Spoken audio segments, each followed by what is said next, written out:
Nós vamos continuar falando sobre o reino de Deus, com parábolas e histórias que Jesus contou para sinalizar esse reino. Por isso eu gostaria de dar uma boa noite a todos e todas que estão aqui, que estão nos acompanhando pelo Facebook, pela TV Alfa, pelo YouTube e que vão ouvir o Spotify. Que a graça e a paz sejam com todos nós e vocês. Amém.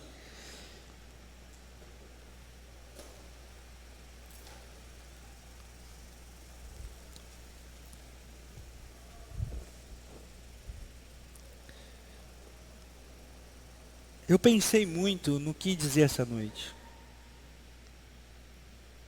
E fui buscar nos meus livros, nas minhas referências, nos meus conselheiros.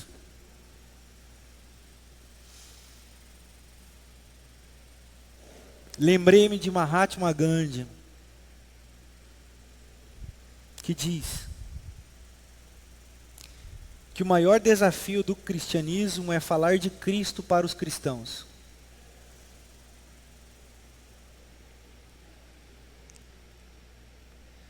Porque enquanto eu estudava o texto que nós vamos ler, e o texto que vai nos ler essa noite, eu encontrei uma palavra que iluminou o meu coração, que é a palavra graça.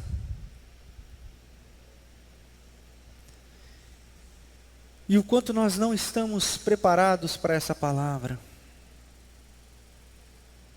Então definir o que é graça. Para mim, graça é a alma de Deus. Para mim, a graça é a alma de Deus. E o amor que nós cantamos aqui essa noite é o beijo de Deus na face da humanidade.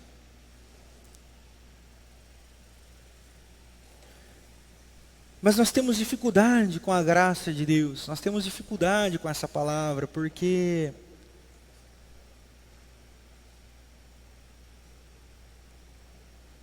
nós ouvimos desde pequeno que não faça isso que papai do céu não gosta e fica bravo.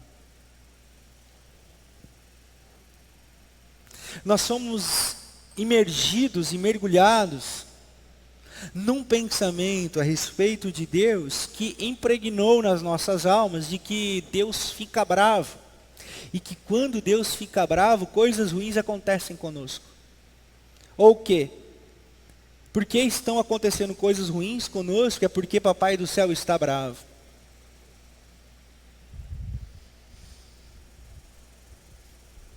Por outro lado, nos perdemos na graça barata, como diria Dietrich Bonhoeffer. Graça barata, a graça que é condicionada a comportamentos. A graça barata é aquela que nos condiciona a comportamentos meritocráticos religiosos.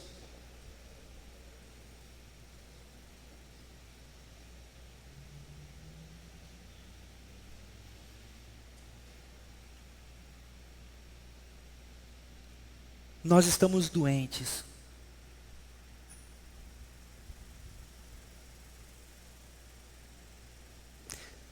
A igreja chega para o domingo à noite cansada, abatida.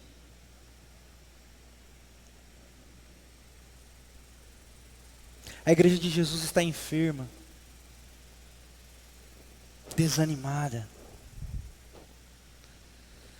E o Salmo de número 38, dito por Davi, diz que os nossos pecados sugam as nossas forças e pesam sobre nós, ao ponto de fazer adoecer os nossos ossos.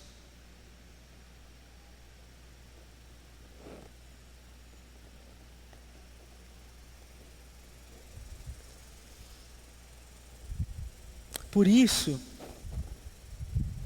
eu entendo que nós precisamos ser inundados por aquilo que nós cantamos aqui essa noite, para sermos curados. Ó impressionante, infinito amor de Deus, não posso comprá-lo, nem merecê-lo, mas mesmo assim se entregou por mim. Nós acreditamos nisso mesmo?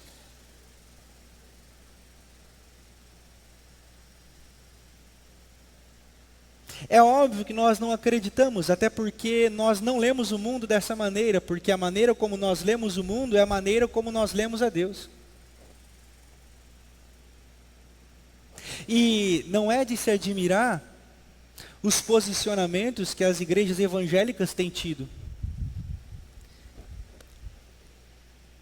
Essa semana um amigo de infância me procurou pelas redes sociais. Disse assim: Renatinho, você virou pastor? Eu falei: virei pastor.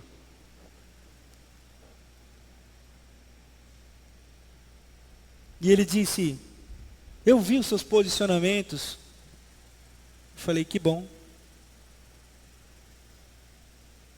Ele falou: você está com algum problema? Eu falei: eu não.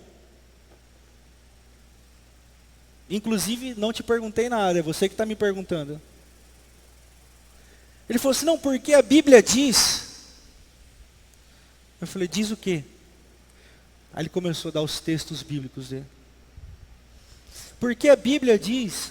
Eu falei: bonito o seu texto. Ético. Coerente. Mas faltam 3 coisas. Falta graça, falta Jesus e falta o reino de Deus.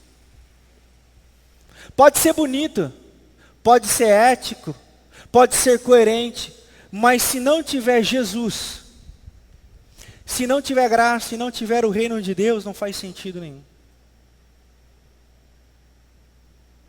Por isso que nós precisamos entender a graça de Deus para desfrutarmos dessa graça de Deus. E sabemos que desfrutamos da graça de Deus quando ela escorre pelos nossos olhos. Não é isso que diz Eugene Peterson, na versão A Mensagem, em Mateus capítulo 5, versículo 8? Se os seus olhos forem bons, vocês serão capazes de ver Deus em tudo e em todos. Isso é cura.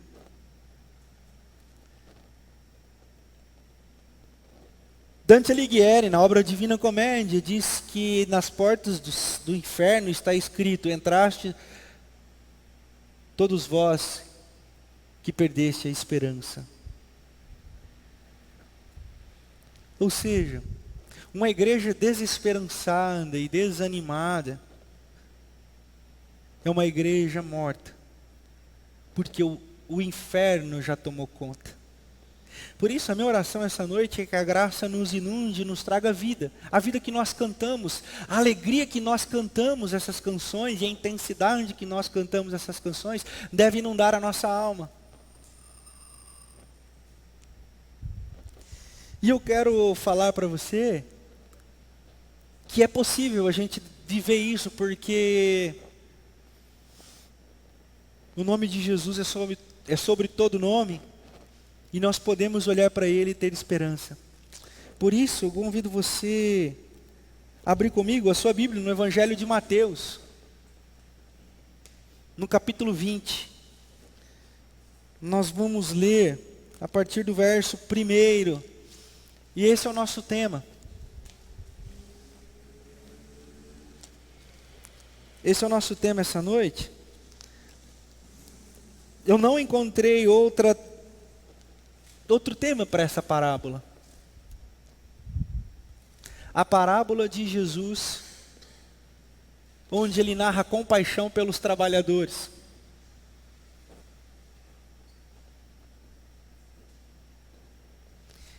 E o texto começa dizendo, nós vamos ler juntos, pois, a partir do versículo 1, capítulo 20 de Mateus, assim: pois o reino de Deus, o reino dos céus é como um proprietário que saiu de manhã cedo para contratar trabalhadores para a sua vinha. Pois o quê? Pois significa uma conclusão de pensamento. Tendo dito isso, pois então, e qual é o texto anterior?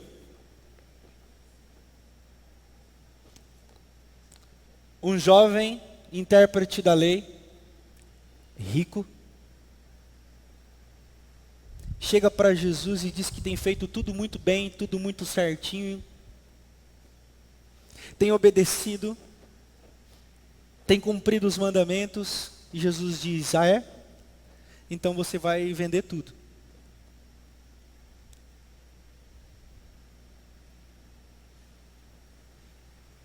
E repartir com os pobres.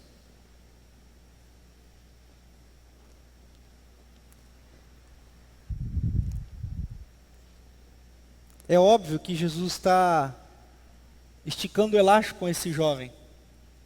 Porque, na perspectiva daquele jovem, a meritocracia religiosa funcionava e ele queria saber dessas coisas. E aí Jesus fala assim, não, na ótica do meu reino, não existe isso, porque na ótica do meu reino os primeiros são os últimos, e os últimos é que são os primeiros. E aí Jesus diz, pois, o reino dos céus é semelhante a um dono de uma vinha, que saiu pela manhã para contratar trabalhadores. E nós vamos continuar lendo o texto. Ele combinou pagar-lhes 1 denário. 1 denário era o trabalho de um dia, era o pagamento pelo trabalho de um dia. Isso era estabelecido pela cultura judaica. Trabalhou um dia, de 6 da manhã às 6 da tarde, você recebe 1 denário. Então isso era o justo, isso era o combinado, isso era o correto. Então eles combinaram isso. Por volta das 9 da manhã, ele saiu e viu outros que estavam desocupados na praça.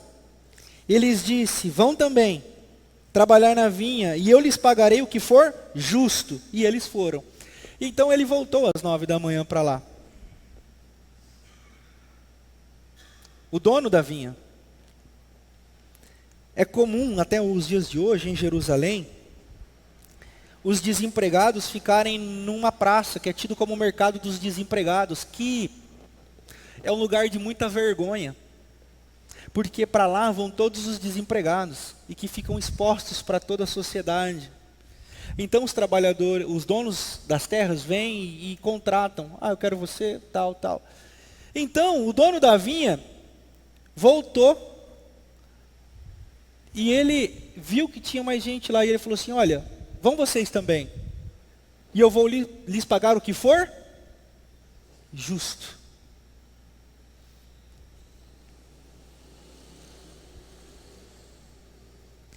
Saindo outra vez por volta do meio-dia, e das 3 da tarde, fez a mesma coisa. Então ele voltou lá mais 2 vezes. E a Bíblia diz claramente que foi o Senhor que fez isso, o Senhor da terra. Era a tradição dos agricultores de Israel terem os seus administradores, e quem fazia esse caminho de sair da plantação e ir até o centro da cidade era o administrador. Mas na história de Jesus, quem vai é o Senhor. O Senhor, o dono.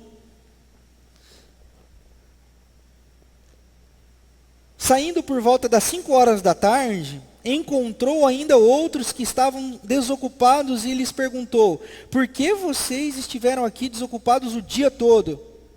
Por que ninguém nos contratou, responderam eles. E ele lhes disse, vão vocês também trabalhar na vinha. Então aqueles caras que estavam ali às 5 horas da tarde passaram o dia inteiro de humilhação. E a tradição de Israel diz que eles estavam de pé, como que um corredor pronto para a largada. Ou seja, eles estavam preparados, ansiosos. Por quê? Porque eles tinham família para sustentar. E eles voltariam para casa logo, né? Porque já era 5 às 6 da tarde, dizendo assim, não voltei com nada. Continuaremos com fome. Continuaremos sem a provisão do dia. Então, o Senhor vai até eles e tem compaixão deles e diz, não, vão vocês também, vão vocês trabalhar. diante da vergonha de não serem contratados, o Senhor não avalia os méritos, o Senhor não pede currículo, o Senhor simplesmente contrata. E também era tradição de Israel que os donos da vinha, e isso é óbvio, fizessem cálculos de o quanto que eles precisavam de trabalhadores para fazer o trabalho que era necessário. Então, se ele contratasse trabalhadores demais, ele perderia o lucro dele em detrimento de pagar funcionários. Mas esse Senhor da história de Jesus faz exatamente o contrário. Ele, preocupado com as pessoas, ele contrata mesmo sem precisar. Por quê? Porque a dignidade daquelas pessoas, as famílias daquelas pessoas, e o salário para aquelas pessoas era importante naquele dia. E aí acontece uma coisa muito interessante. Ao cair da tarde, o dono da vinha disse ao seu administrador. Era esse cara que deveria ter ido contratar, mas quem foi o Senhor. Então, mas o administrador, ele falou para o administrador, chame os trabalhadores e paga-lhes o salário. Aí aqui começa um negócio que Jesus propositadamente descreve. Comece com os últimos contratados e terminando nos primeiros. Veja bem, ele não poderia ter chamado os caras que começaram trabalhando cedo, paga o que está combinado para os caras e manda embora? Poderia ou não poderia? Por que ele pede para começar pelos últimos? Porque é a história de Jesus, ele faz o que ele quiser. E ele precisa sinalizar uma coisa. Ele faz propositadamente uma parada aqui. Aí acontece o problema com a graça. Vejamos. Vieram os trabalhadores contratados por volta das 5 horas da tarde. E cada um deles recebeu 1 denário. O cara começou a trabalhar às 5, parou às 6 e recebeu 1 denário.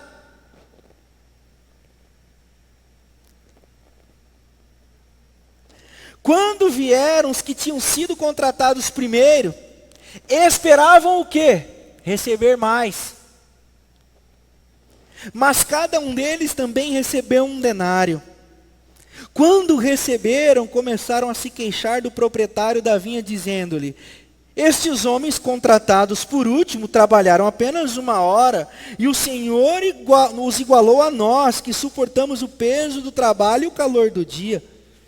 Mas ele respondeu a um deles: amigo, não estou sendo injusto com você. Você não concordou em trabalhar por 1 denário? E os caras responderam: concordamos. Então toma aqui o seu 1 denário.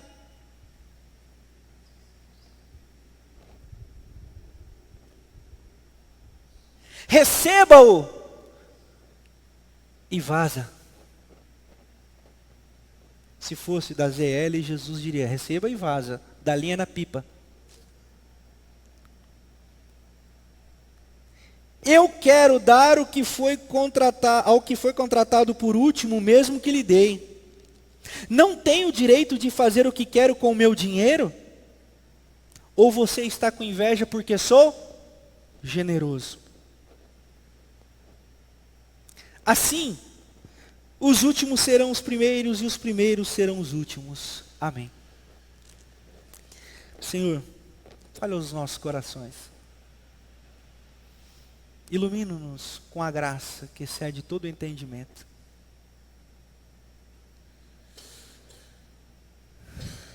Que essa graça inunde os nossos corações de maneira sobrenatural. E que saiamos transformados e quebrantados aqui essa noite, pelo poder do nome de Jesus. Amém.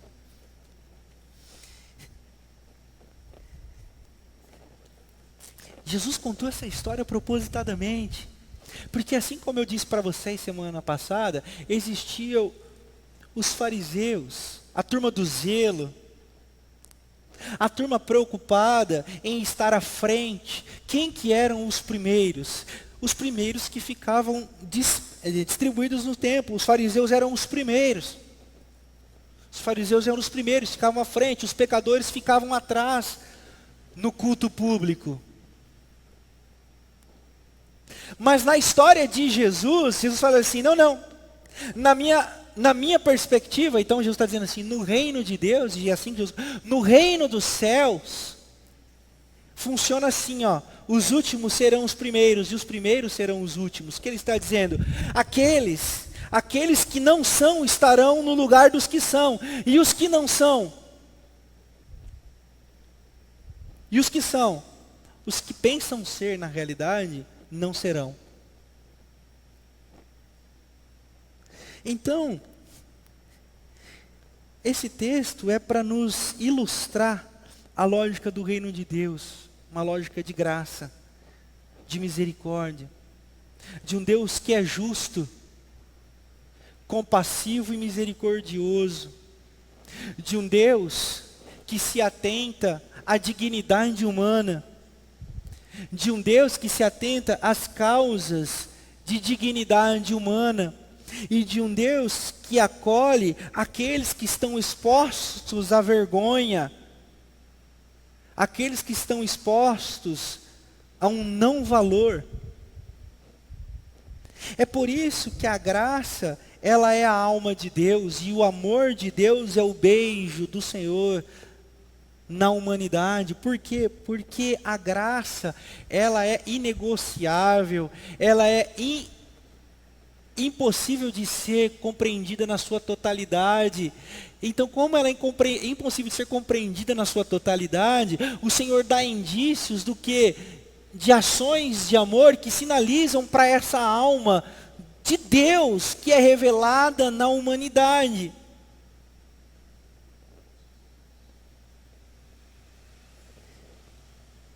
E nessas histórias de Jesus nós podemos ver as entranhas, os interstícios de Deus para a compreensão da humanidade. Porque se Jesus é a face humana de Deus, e o modelo de homem, que Paulo chama de o Adão verdadeiro, e o novo Adão, para que todo humano olhe para ele, por isso que ele é tido como primogênito, o irmão primogênito do novo cosmos, o cosmos do novo mundo. É para ele que nós devemos olhar. E em Jesus nós vemos esses traços da alma de Deus, nas histórias de Jesus. Por quê? Porque Jesus ele caça palavras e ele caça caminhos que vão na contramão da lógica religiosa e social da sua época, para dizer assim, ó, vocês ouviram o que foi dito, eu porém vou dizer a vocês. Vocês fizeram assim, compreenderam assim até agora. Agora eu, porém, digo a vocês. Por isso, queridos, quando nós dizemos que somos alcançados por Deus, nós precisamos olhar para Jesus e dizer assim, ó, isso que eu penso tem a ver com Jesus e tem a ver com o que Jesus quer que eu faça para o mundo. Isso ecoa a voz de Jesus no que eu vejo, no que eu faço, no que eu sinto, no que eu creio. É como eu estava dizendo, às vezes as pessoas chegam para mim com palavras muito bonitas,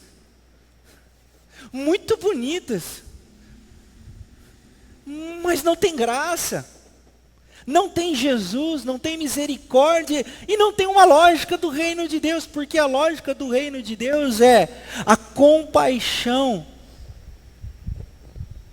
E o que é compaixão?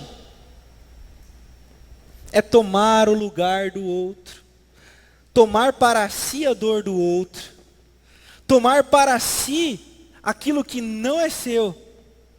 Porque na lógica deste mundo é, você para mim é problema seu. No reino de Deus não, no reino de Deus é Deus em nós, nós em Deus e Deus em todos. Tem uma frase de Ralph Neighbor que eu gosto muito, ele diz assim, o Jesus que habita em mim saúda o Jesus que habita em ti.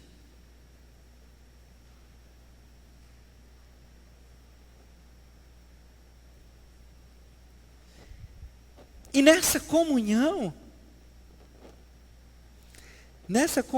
do Deus que habita em mim saúda o Deus que habita em ti, o Jesus que habita em mim saúda o Jesus que habita em ti, Nós precisamos ver qual é a lógica do nosso discurso, qual é a lógica da nossa ótica de compreensão do mundo, e é nesse sentido que eu digo que a Bíblia está nos lendo hoje. Porque para muitos de nós, essa história não faz sentido.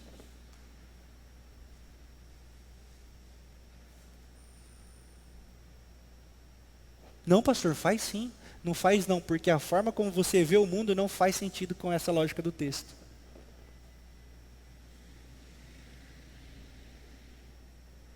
É bonito aqui no culto, mas para interpretar o mundo não serve. Isso não é graça. Isso é meritocracia religiosa. Isso é limitação de Deus ao culto, ao clero, ao templo e ao domingo. Quando nós falamos uma graça que nos atinge, ela nos atinge para transformar a nossa cosmovisão, a nossa visão holística de tudo que está à nossa volta.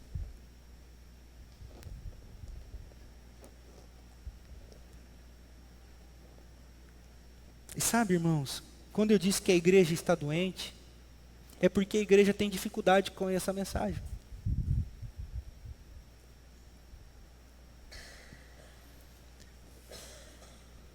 Eu fui pregar numa cidade aqui perto, e aí eu falei do amor de Deus de maneira muito simples, e aí eu vi as pessoas com cara de interrogação.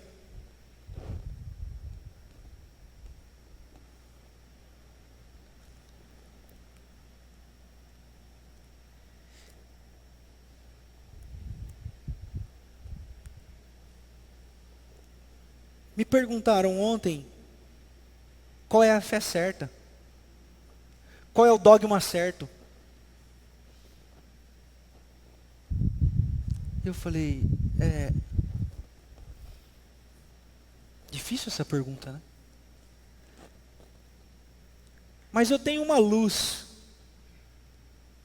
Tiago diz assim, que a religião pura e verdadeira é: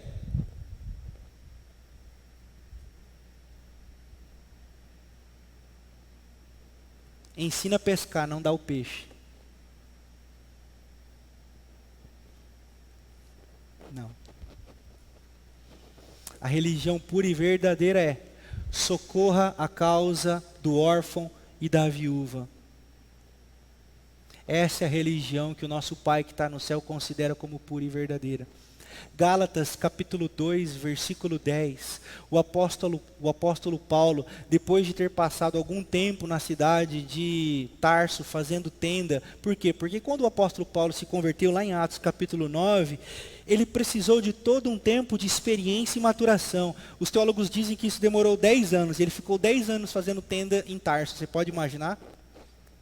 Aí o jogador de futebol se converte ontem, quer virar pastor amanhã e escrever um livro no outro dia.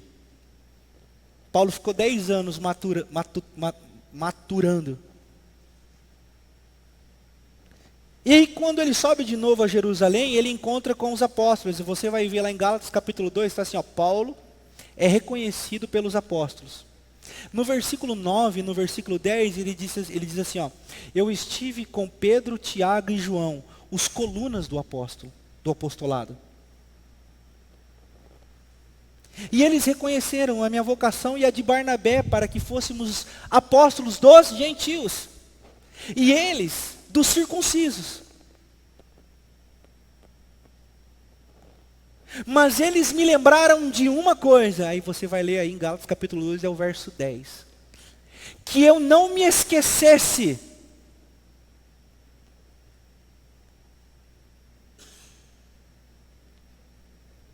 de dar o dízimo. Não é isso. Que eu não me esquecesse de frequentar o templo. Não é isso que está escrito. Aí nós podemos ficar brincando, mas lá está escrito assim, ó. Depois você abre a sua Bíblia e grife, tá bom? Para ver se é verdade o que o pastor está falando.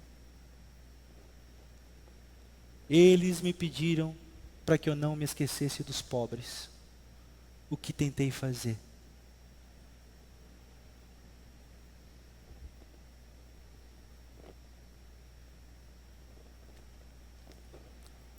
Eu estou dizendo isso porque a graça precisa nos transformar em pessoas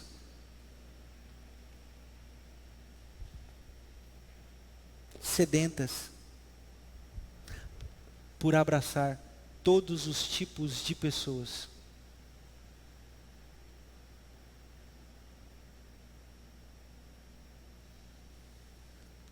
Porque às vezes a pessoa tem carro, tem casa, tem dinheiro no banco, mas é um pobre de espírito.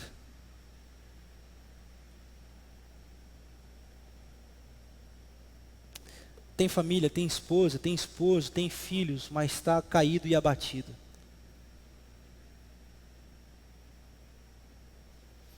E às vezes não tem nada disso, inclusive nem a comida de amanhã.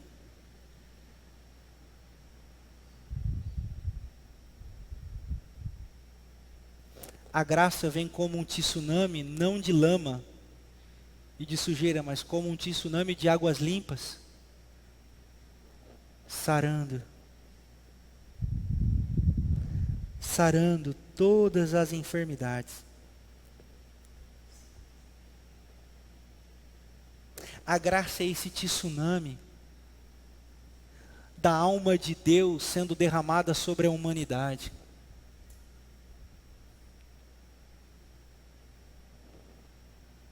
E que encontra os desvalidos, abatidos e desesperançados nas esquinas, esperando um olhar de acolhimento. E o Senhor da parábola, e é aqui o nosso foco essa noite, o Senhor da parábola, Ele não despreza. Ele não despreza. Ele vai de manhã. Aí depois ele vai às 9.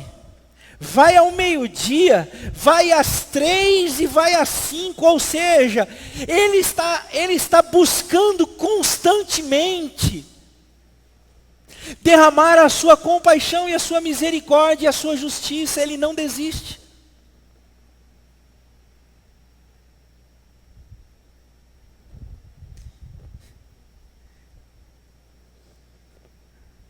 Ele é acusado de injusto.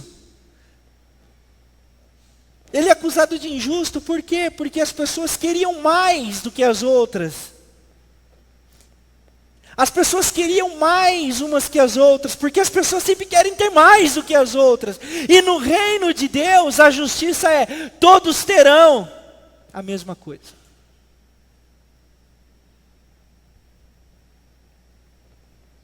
Todos terão a mesma coisa.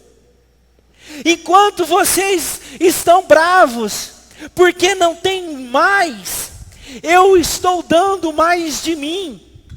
Eu estou indo lá às 3, às 5, à meio-dia, às 9 horas, para dar mais de mim e mais do meu. Isso é a graça. A graça, pessoal, é algo que vem de Deus, e que nós não demos nada primeiro a Ele, e nem poderemos retribuir. Simplesmente nos atinge. Romanos, capítulo 11, versículo 33, 34, 35 e 36 diz: quem deu algo ao Senhor para que pudesse lhe pedir retribuição? Quem conheceu a mente do Senhor para que pudesse lhe dar conselhos? Quem sondou a mente do Senhor? Ninguém. Quão inescrutáveis é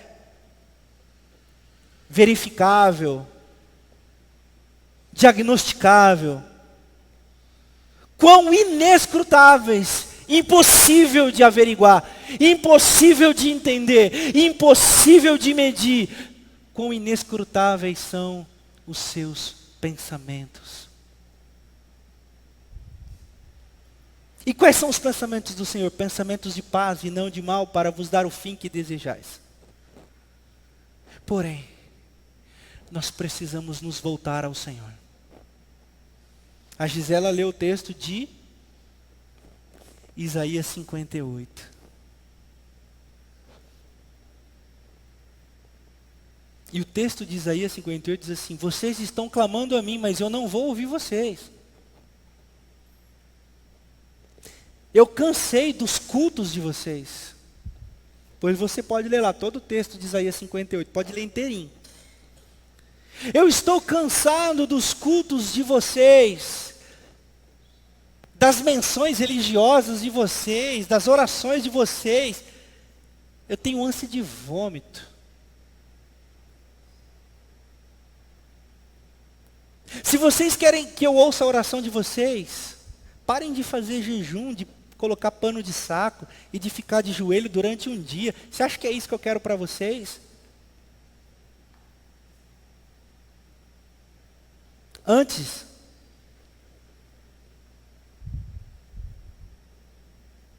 libertem o pobre da sua opressão. Socorram os oprimidos.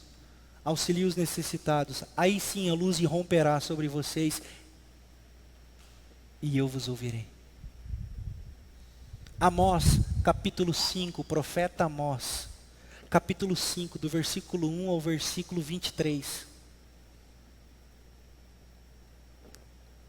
Busquem o bem, não busquem o mal.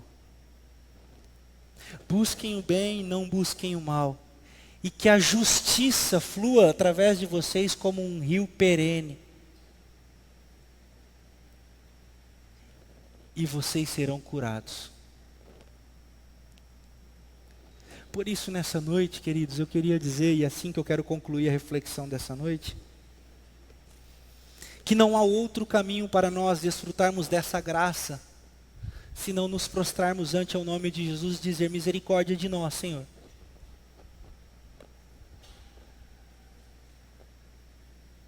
Não existe outro caminho para nós.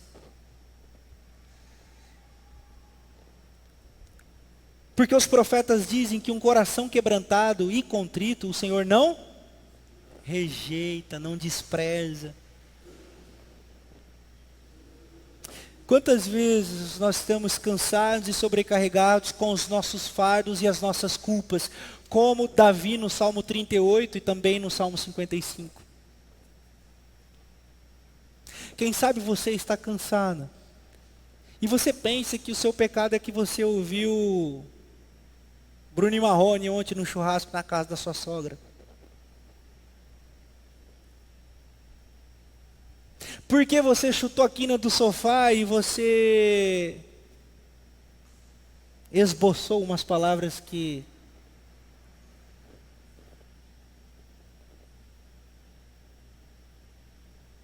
nós temos medo de Deus, de umas coisas que nós não precisávamos ter. Por quê? Porque nós somos infantis. E nós estamos doentes porque o pecado que está sobre nós não enxergamos. Por quê? Porque nós não queremos pensar nessas coisas. Nessa noite, a luz como essa que ilumina, vem sobre nós e diz assim: o coração de vocês estão voltados para as coisas erradas. Se arrependam dos pecados de vocês, porque eu quero curar vocês.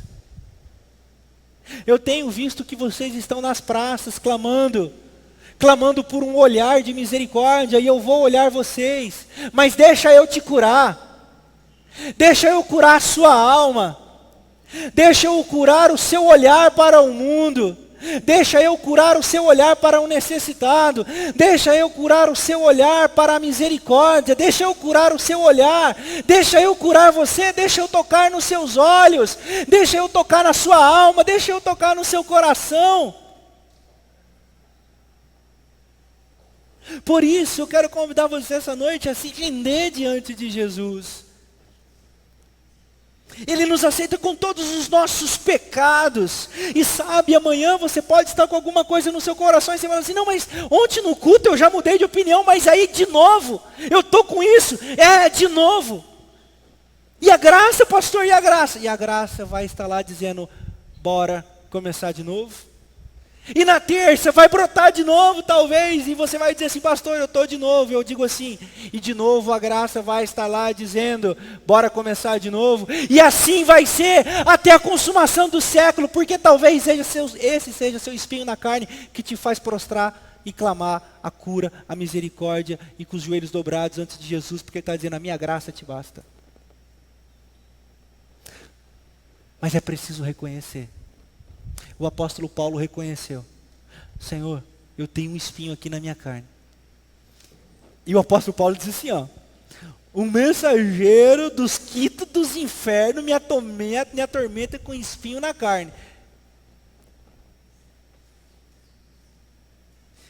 Tira isso, Senhor. E ele fala assim: Paulo, Paulo, Paulo, se eu tirar isso de você, você se ensoberbece.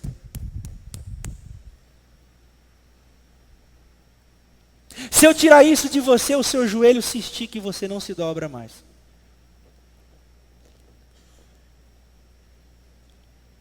Tem coisa que pela graça nos coloca de joelho diante de Jesus. Por isso se prostre perante Ele essa noite, com os seus pecados, e diga: Senhor, eu me rendo, porque o Senhor é tudo que eu preciso para viver. Eu me lanço, pois Tu és aquele que eu posso me lançar.